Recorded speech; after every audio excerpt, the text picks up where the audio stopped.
Bismillahirrahmanirrahim. Assalamualaikum warahmatullahi wabarakatuh. Apa kabar Bapak Ibu sekalian? Sehat ya?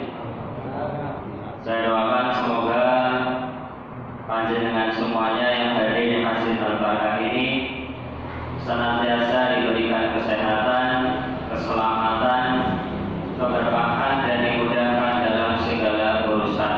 Amin ya rabbal alamin. Innal hamdalillah nahmaduhu wa nasta'inuhu wa nastaghfiruh wa na'udzu billahi min shururi anfusina wa min sayyiati a'malina. Innahu may yahdihillahu fala mudilla lahu wa may yudlil fala hadiya lahu. Asyhadu an la ilaha illallah wahdahu la syarika lahu wa asyhadu anna Muhammadan abduhu wa rasuluhu alladzi la nabiyya ba'dahu. Ya ayyuhalladzina amanu taqullaha haqqa tuqatih wa la tamutunna illa wa antum muslimun. Ya ayyuhalladzina amanu taqullaha wa qulu qawlan sadida yuslih lakum a'malakum wa yaghfir lakum dhunubakum wa may yuti'illaha wa rasulahu faqad faza fawzan 'azima. Amma ba'du fa inna ashraqal hadithi kitabullah wa khairal hadi hadi Muhammadin sallallahu alaihi wasallam wa syarrul umuri muhdatsatuha fa inna kulla muhdatsatin bid'ah. Kaum muslimin dan muslimat, saudara dan saudariku jamaah Masjid Al-Barakah rahimani wa rahimakumullah. Syukur alhamdulillah kita panjatkan kehadirat Allah Azza wa Jalla. Pada kesempatan malam hari ini kita bisa kembali berjumpa, duduk sejenak di salah satu taman di antara taman-taman surga, di salah satu rumah di antara rumah-rumah Allah Azza wa Jalla. Semoga Allah Subhanahu wa taala senantiasa memberikan kepada kita keistiqomahan di atas sunnah Nabi sallallahu alaihi wasallam, sehingga ketika kita dijemput oleh Allah Subhanahu wa taala, dipanggil oleh Allah Subhanahu wa taala, kita diberikan husnul khatimah dan kelak semoga Allah masukkan kita ke dalam jannah atau surganya Allah Subhanahu wa taala. Amin.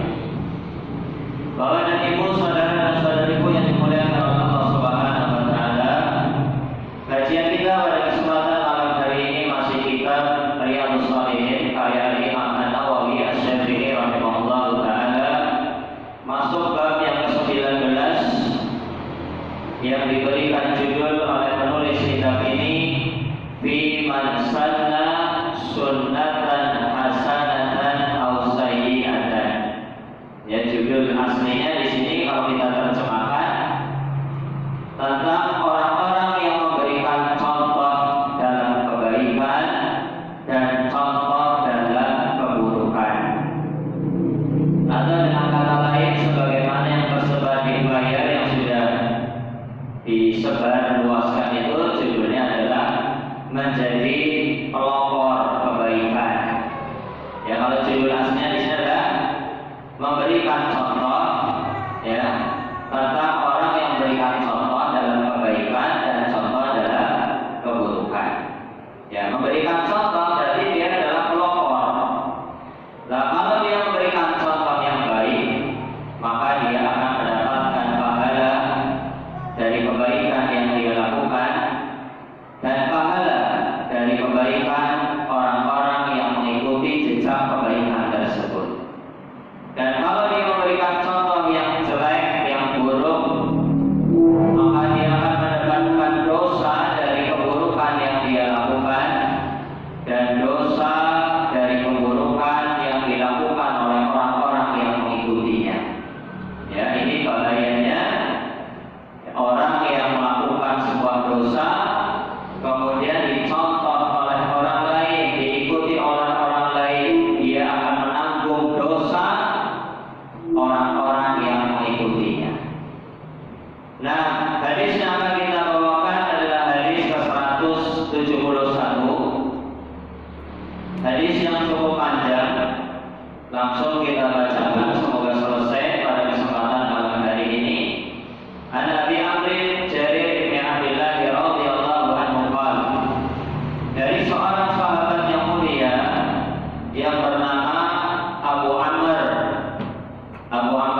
nama yang dimulai dengan abu atau ummu, ibnu atau bintu, itu namanya kunyah. Nama asli beliau adalah Jarir ibnu Abdillah. Ya, namanya adalah Jarir bin Abdillah. Kunyahnya adalah Abu Amr. Ya, kalau di kita di orang Jawa itu biasanya bapaknya Fulan, bapaknya Umar, bapaknya Ali, bapaknya Joko, bapaknya Siti, itu dalam bahasa Arab namanya kunyah. Dimulai dengan Abu atau Ummu, ya, ibunya Siti, ibunya Joko, ya, itu namanya kunyah. Jarir bin Abdillah beliau berkata, "Kunna fi sadri nahari inda Rasulillah sallallahu alaihi wasallam." Jadi Jarir ini cerita tentang sebuah peristiwa yang terjadi pada zaman Nabi sallallahu alaihi wasallam, dan cerita yang berasal dari para sahabat, cerita yang berasal dari para nabi, cerita yang berasal dari Allah Subhanahu wa taala dalam Al-Qur'an. Itu bukan dongeng, bukan. Itu kisah nyata. Yang dengan kisah nyata itu kita harus bisa mengambil ibrah dan pelajaran. Jadi bukan sekedar cerita, bukan, tapi harus bisa diambil hikmah dan pelajaran. Yaitulah orang-orang yang berakal bisa mengambil pelajaran dari orang lain. Jangan sampai kita yang diambil pelajaran dari orang lain. Kalau bisa kita yang mengambil pelajaran dari orang lain. Kalau pelajaran yang baik sih alhamdulillah, kita jadi contoh. Cuma kadang kalau kita ada peristiwa buruk, ya, ada hal-hal yang tidak baik, kadang dijadikan pelajaran bagi orang lain, maka itu juga kurang baik. Nah, masyarakat muslimin rahimani wa rahimakumullah, sahabat ini cerita pada suatu hari, ya, di awal siang, ya, awal siang. Sodaru itu artinya dada. Dada itu dalam struktur atau anatomi tubuh kita ada di depan atau di belakang? Ada di depan. Berarti itu adalah awal, bukan akhir. Sodrun nahar artinya adalah awal siang. Dan yang dimaksud di sini adalah waktu sebelum datangnya sholat zuhur. Ya, waktu sebelum datangnya sholat zuhur. Ketika itu kami berada di sisi Rasulullah sallallahu alaihi wasallam. Ketika waktu sudah mendekati sholat zuhur, kami sedang berada di sisi Rasulullah sallallahu alaihi wasallam.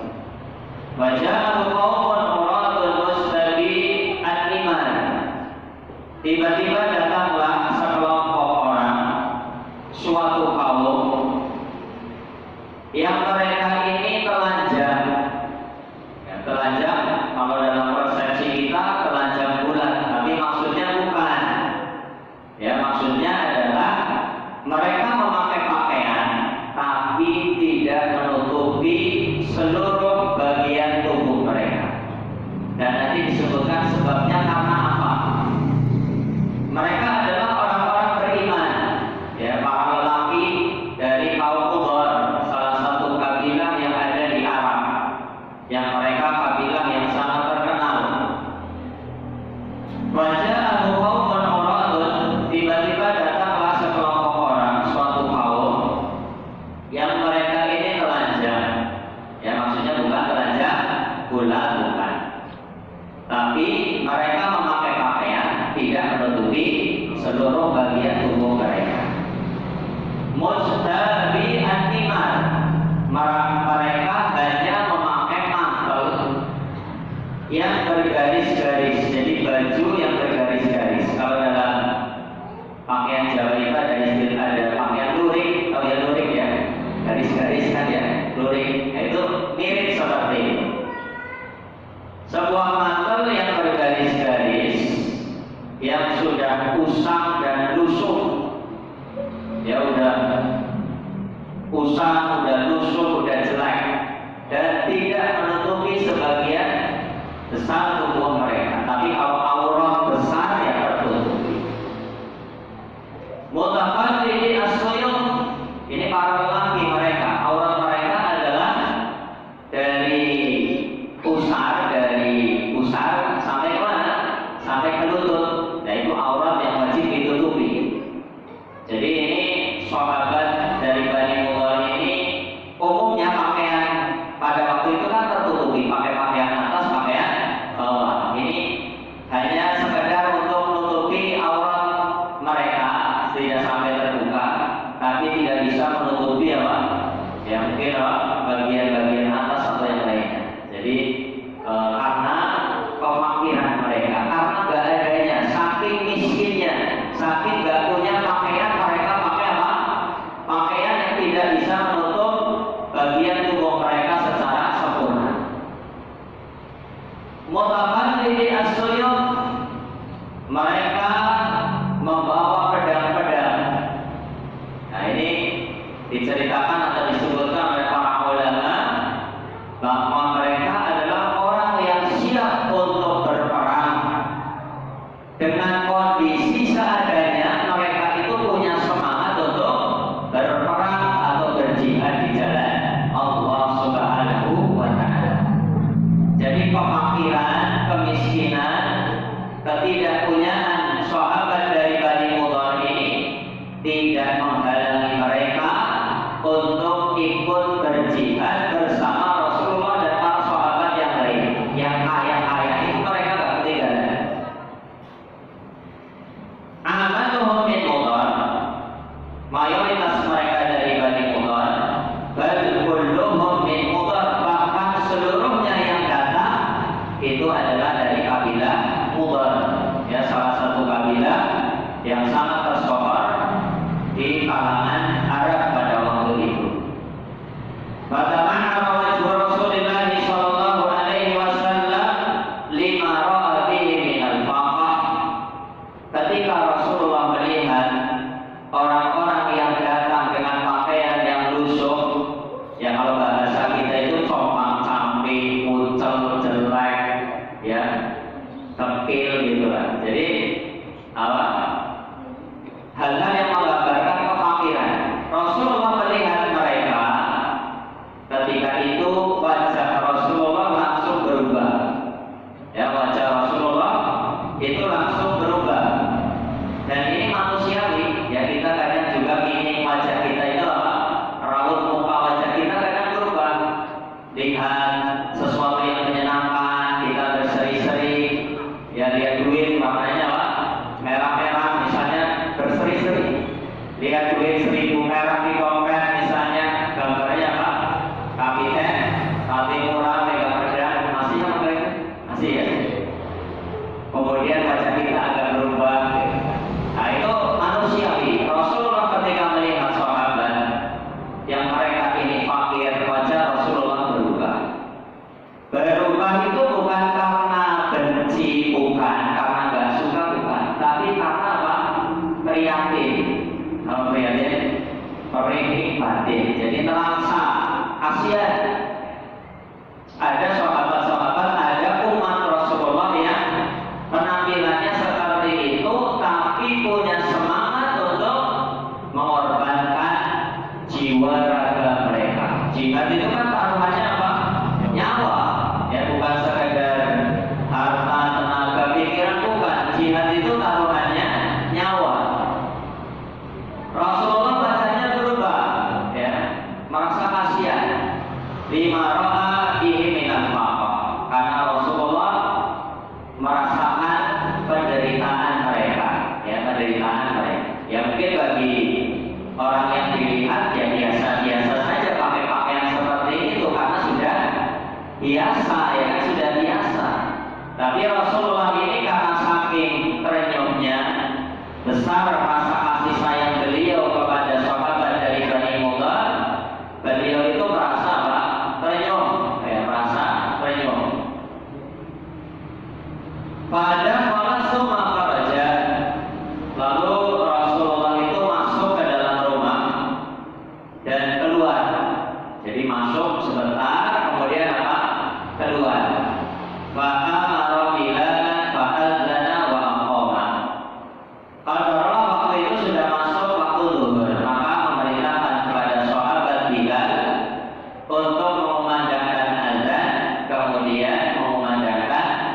iqamah, ya sholat zuhur.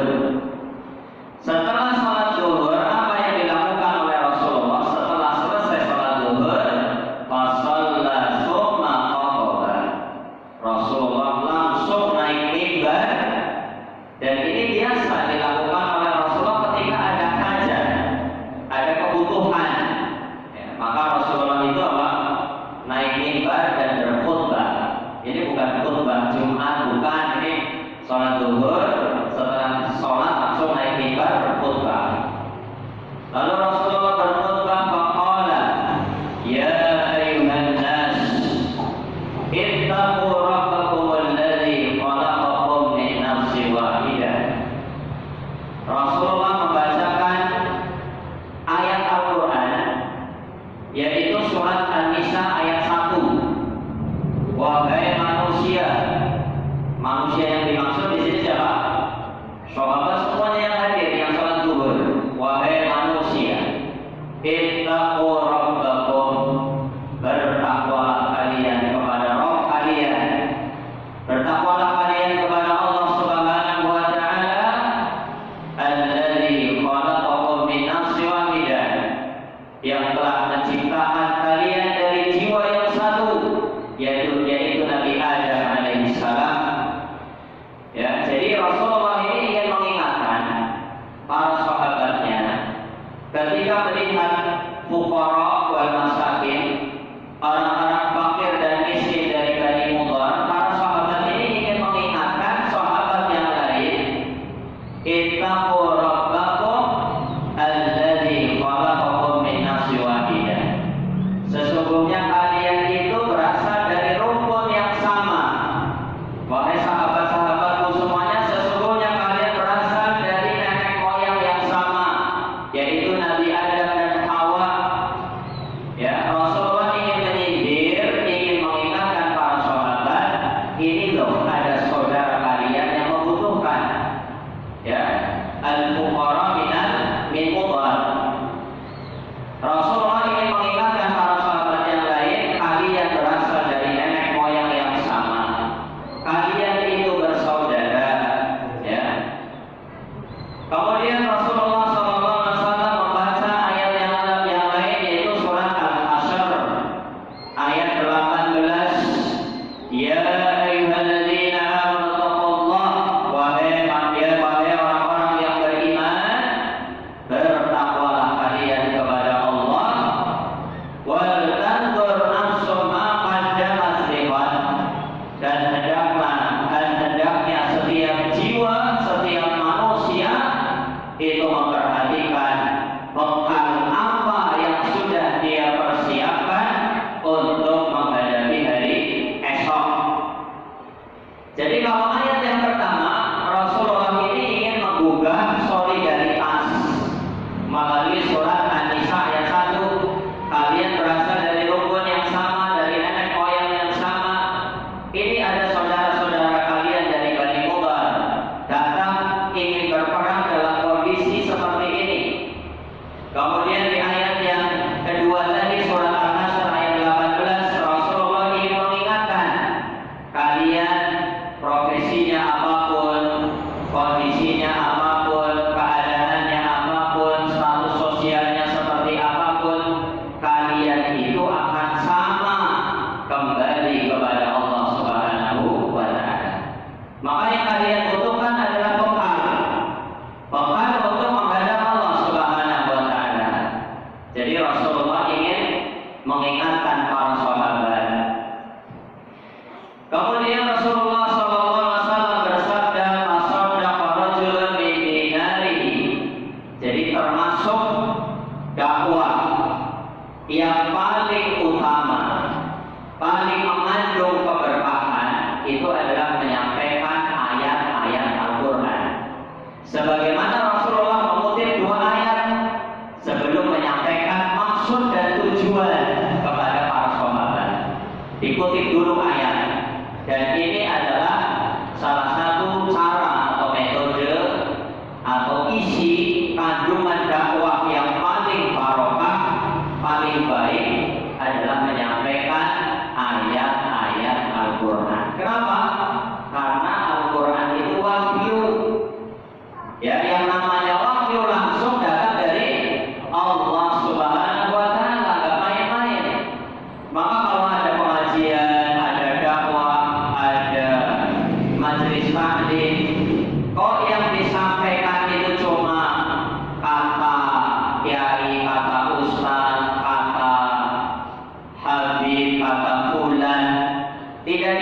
ayat-ayat Al-Quran atau hadis-hadis sahih, maka ini perlu dipertanyakan.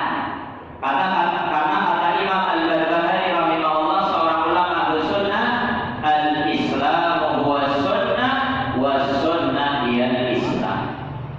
Islam yang benar itu adalah sunnah Nabi, qala Allah wa qala Rasul, firman Allah dan sabda Rasulullah sallallahu alaihi wasallam.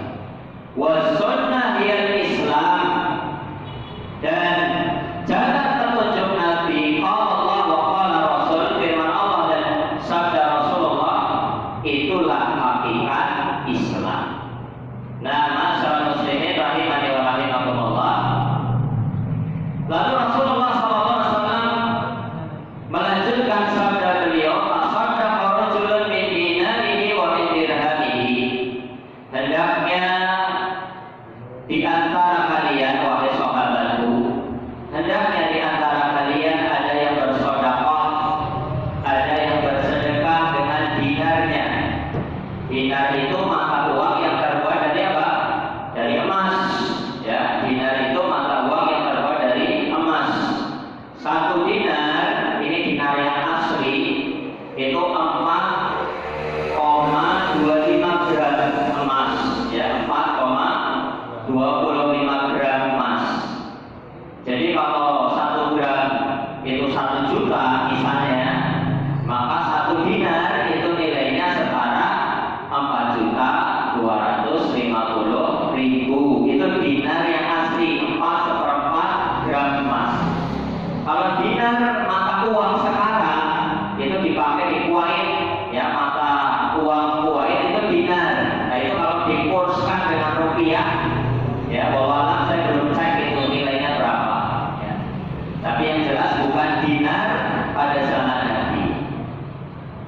Hendaknya di antara kalian, wahai para sahabatku, ada yang bersedekah dengan dinarnya, ada yang bersedekah dengan dirhamnya, ada yang bersedekah dengan pakaiannya. Karena Bani Mudhar tadi apa? Pakaiannya itu lusuh, ya, sudah kumat, sudah kucel.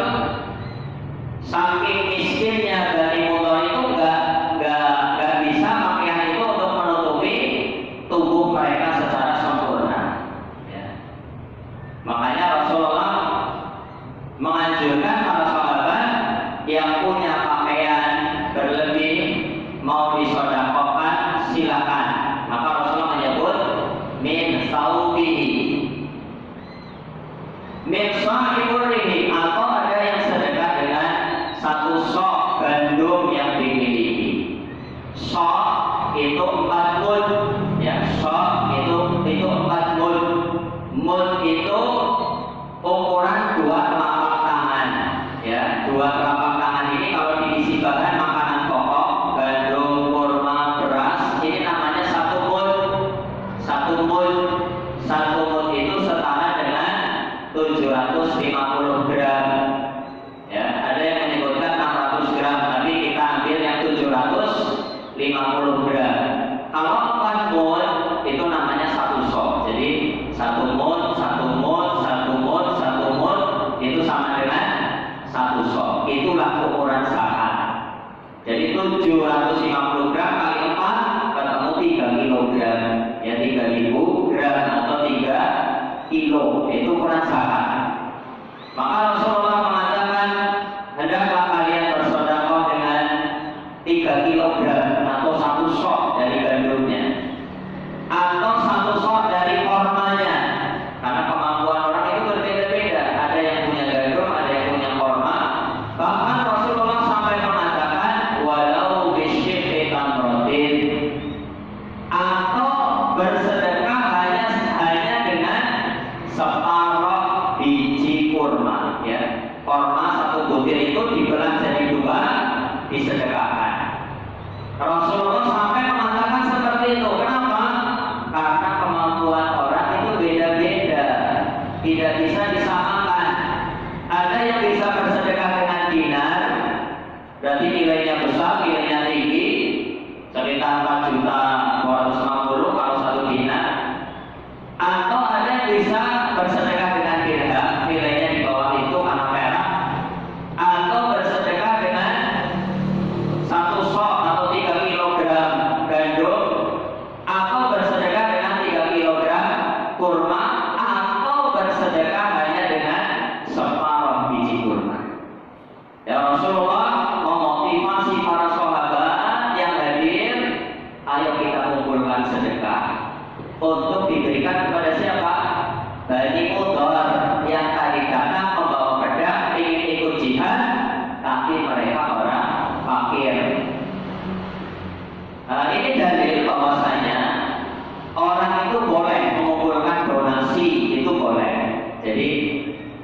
Sekarang misalnya ada orang membutuhkan korban kebakaran, korban apa?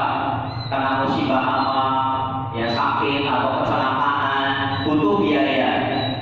Ya mungkin dia orangnya channelnya itu terbatas, orang-orang yang dikenal itu terbatas, atau mungkin dia malu, ya kan? Mungkin dia orangnya apa? Malu.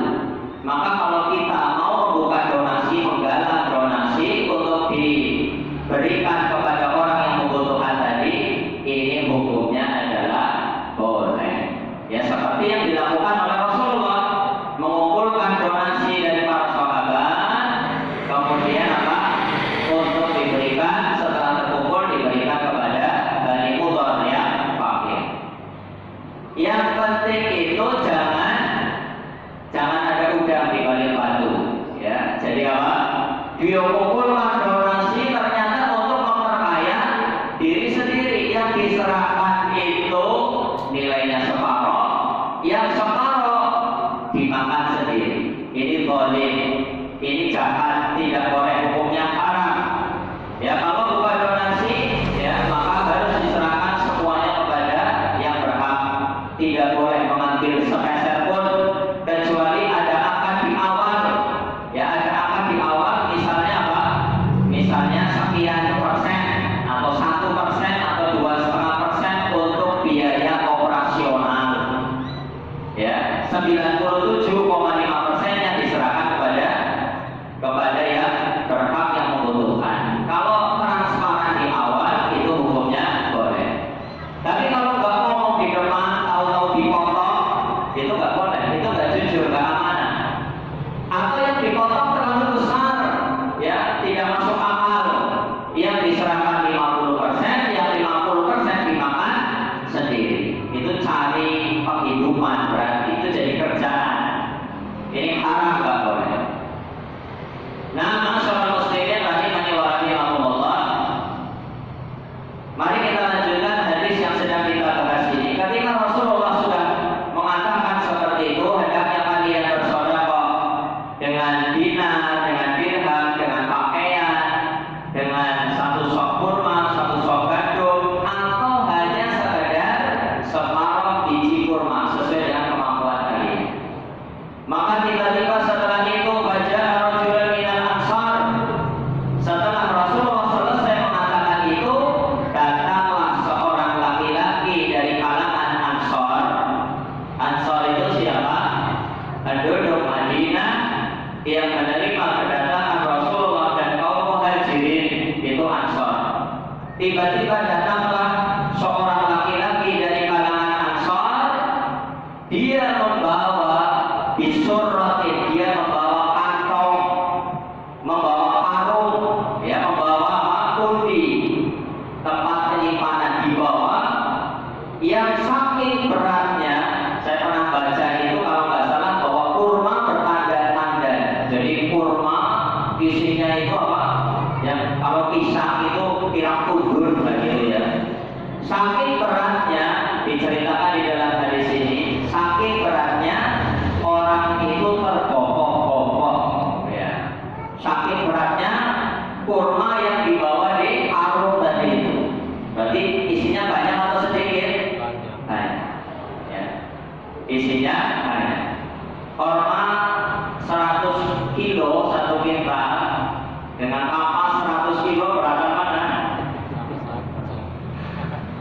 Nah, ya sama saja mau 100 kilo. Cuma kan kalau ampas itu apa? Makan tempat banyak. Ini bawa karung isinya kurma banyak sampai dia tergopok-gopok, nggak kuat. Ya. Kanas kalbuhu ta'jizu anha bal qad ajizan. Ya dia itu nggak kuat untuk ngangkat itu, susah bawanya karena saking beratnya. Ini menunjukkan bahwasanya semangat para sahabat ketika memberikan sedekah itu memberikan yang terbaik, dalam artian dia merasa kalau seandainya diberikan sedikit kasihan atau barangkali tidak mencukupi, maka dia membawa yang banyak dengan harapan apa? Bisa mencukupi kebutuhan Bani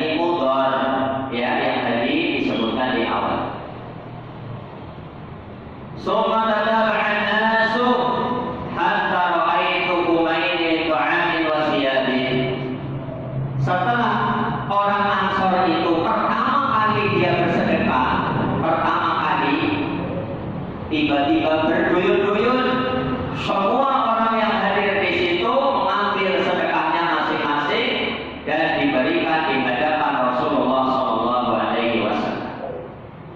Ya, jadi setelah dia penduduk Ansor tadi itu bawa sedekah yang berat, yang banyak, sampai-sampai nggak kuat untuk mengangkat sedekah itu, ya kurma itu yang bertanda-tanda. Sahabat yang lain yang tadinya dia itu melihat jadi termotivasi. Dia saja bisa melakukan seperti itu, masa kita enggak? Maka bangkitlah orang-orang yang hadir di situ. Mereka ada yang pulang, ada yang sudah bawa. Intinya mereka semuanya apa? Berlomba-lomba untuk bersedekah, ya sesuai dengan anjuran dari siapa? Rasulullah Sallallahu Alaihi Wasallam. Hatta ra'aitu wajha Rasulillah Sallallahu Alaihi Wasallam yadahal. Ya, sampai-sampai perawi hadis ini namanya Jarir bin Abdillah, sampai-sampai ya beliau mengatakan, saya melihat wajah Rasulullah itu bersinar, berseri-seri karena apa? Saking senangnya ya para sahabat dalam menyambut ajakan Nabi mereka, yaitu Nabi Muhammad Sallallahu Alaihi Wasallam. Dan judul kajian kita kan apa tadi? Menjadi pelopor kebaikan. Yang dimaksud di sini siapa? Seorang laki-laki dari kalangan Ansor yang pertama kali membawa sedekah apa tadi? Kurma yang bertanda, lalu diikuti oleh sahabatnya. Maka Rasulullah SAW bersabda, ini sababul wurud, ya kalau ayat itu namanya asbabun nuzul, sebab-sebab turunnya ayat. Kalau hadis itu namanya asbabul wurud atau sababul wurud, sebab-sebab keluarnya hadis. Ya, asbabul wurud atau sababul wurud. Kalau asbab itu sama, kalau sebab itu mufrad. Rasulullah bersabda, man sanna bil islami, barang siapa yang memberikan contoh, maksudnya laki-laki dari Ansor tadi itu, barang siapa yang memberikan contoh di dalam Islam, sunnatan hasanatan, contoh yang baik, balahu ajruha, dia akan mendapatkan pahala kebaikan tersebut. Ya, dia akan dapat pahala kebaikan itu secara sempurna. Wa ajru man 'amila biha min ba'dihi, dan akan mendapatkan tambahan pahala dari orang-orang yang mengikuti jejaknya. Dia sendiri dapat pahala dari kebaikan yang dia lakukan, masih ditambah pahala dari orang-orang yang mengikutinya, yang tadi bersedekah itu, ada yang bawa baju, bawa kurma, bawa gandum. Orang yang pertama itu dapat pahala juga. Kenapa? Karena dia adalah pelopor, dia adalah perintis. Ini fadilahnya. Orang yang mempelopori kebaikan, dia dapat pahala dari orang-orang yang mengikutinya. Min ghairi ayat musa min ujurihim syai'un, tanpa mengurangi pahala orang-orang tersebut sedikit pun gak dikurangi. Orang-orang yang datang setelahnya pahalanya sempurna, gak dikurangi satu pahala sekalipun, gak 100% mereka dapatkan secara sempurna. Tapi kalau pionir atau pelopor, dia dapat pahala amal kebaikan sendiri dan juga ditambah pahala-pahala orang yang mengikuti. Makanya orang yang paling besar pahalanya pada hari kiamat adalah siapa? Rasulullah Sallallahu Alaihi Wasallam. Karena Rasulullah itu yang mengajarkan seluruh kebaikan kepada manusia. Rasulullah yang mengajarkan sholat, maka setiap orang yang sholat pahalanya Rasulullah dapat tanpa mengurangi pahala sholat kita sedikit pun. Rasulullah dapat limpahan pahala sholat dari orang-orang yang datang setelahnya sampai hari kiamat. Kenapa? Karena Rasulullah yang mengajarkan. Rasulullah juga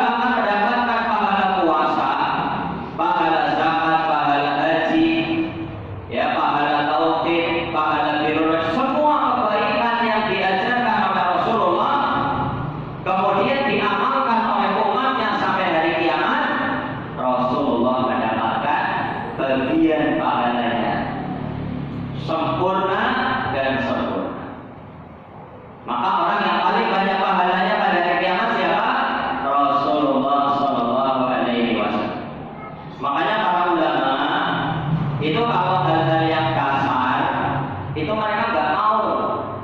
Anak mereka itu diserahkan kepada guru ngaji itu mereka nggak mau. Misalnya mengajarkan surat Al-Fatihah, mengajarkan baca tulis, ya, mengajarkan bacaan-bacaan sholat atau cara sholat. Mereka nggak mau nggak mau menyerahkan anak-anak mereka ke guru ngaji itu nggak mau. Siapa yang mengajarkan? Ya orang tuanya sendiri. Kenapa? Karena mereka ingin pahala-pahala yang dilakukan oleh anaknya itu semuanya diborong oleh orang tuanya. Nah, kaum muslimin rahimani wa rahimakumullah, jamaah yang dimuliakan oleh Allah Subhanahu wa taala. Kita selesaikan hadisnya tinggal sedikit. Wa man sanna fil islami sunnatan sayyi'atan. Sebaliknya, barang siapa yang memberikan contoh yang buruk, ya contoh yang buruk. Kalau tadi yang pertama apa? Contoh yang baik. Barang siapa yang memberikan contoh yang buruk, kana alaihi wisruha, dia akan mendapatkan dosa dari keburukan yang dia lakukan.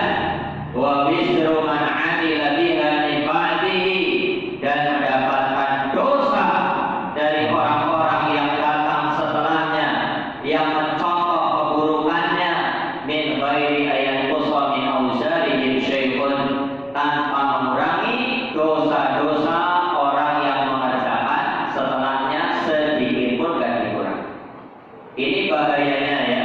Jadi ada istilah amal jariyah, pahala jariyah, pahala yang terus mengalir walaupun orangnya sudah mati, itu namanya pahala jariyah. Ada istilah yang kedua yang namanya dosa jariyah. Orangnya sudah mati, tapi dia masih mendapatkan dosa yang mengalir dari orang-orang yang diajarinya atau mengikuti jejaknya. Makanya di hadis yang selanjutnya 172 nanti kita akan membahas ya bahwasanya Qabil, ya siapa Qabil? Putra Nabi Adam yang membunuh saudara kandungnya siapa? Habil. Qabil itu membunuh Habil. Maka disebutkan Qabil itu mendapatkan dosa pembunuhan. Dia dulu melakukan pembunuhan dapat dosa. Kemudian dia juga mendapatkan dosa jariyah dari orang-orang yang melakukan pembunuhan setelahnya. Kenapa? Karena dia adalah pelopor. Pelopor apa? Pelopor pembunuhan, pelopor kejahatan, pelopor kejelekan. Dia dapat aliran dosanya walaupun dia sudah meninggal dunia. Maka berhati-hatilah Bapak dan Ibu yang dimuliakan oleh Allah Subhanahu wa taala dari melakukan ya hal-hal yang tidak baik yang kita wariskan